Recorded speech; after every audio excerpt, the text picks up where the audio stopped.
Hi everyone, welcome to my channel Movie Snips.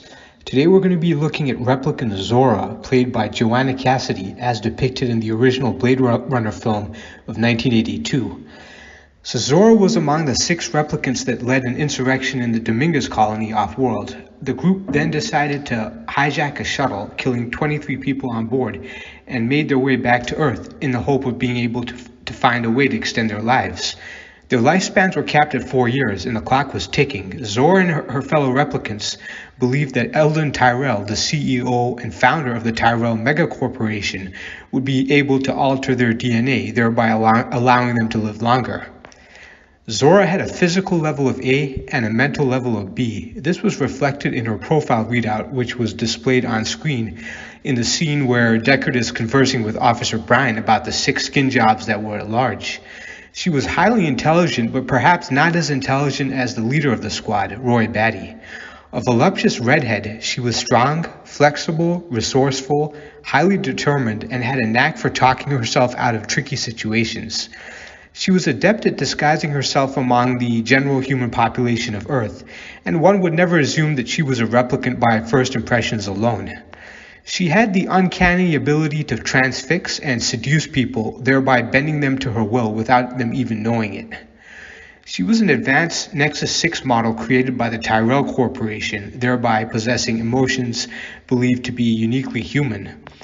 Zhora was primarily designed as an infiltration and assassination agent for the purpose of committing politically motivated homicides against those deemed to be a threat to her creators. She was a member of an off-world kick murder squad and likely had numerous confirmed kills under her belt. She was trained in a variety of hand-to-hand combat techniques, subterfuge, espionage, amongst other deadly arts. After escaping to Earth, Zhora found work as an exotic dancer at the Snake Pit, a Los Angeles strip club, going by the stage name Miss Salome. She eventually earned enough money to buy a synthetically created snake, which she kept as a pet. This was ironic, as Zhora herself was a synthetically created being. Zhora remained a dancer while assisting Roy with their shared mission to try and extend their lifespans.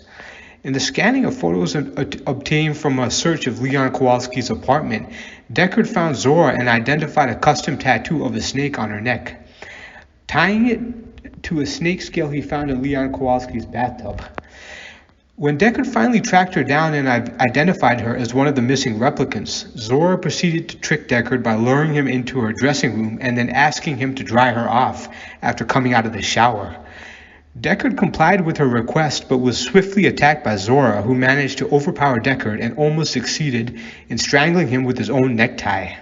Other dancers then entered the dressing room, causing Zhora to flee into the busy streets of Los Angeles. After a heated chase, Deckard finally succeeded in killing Zhora by shooting her in the back with his LAPD-issued blaster gun.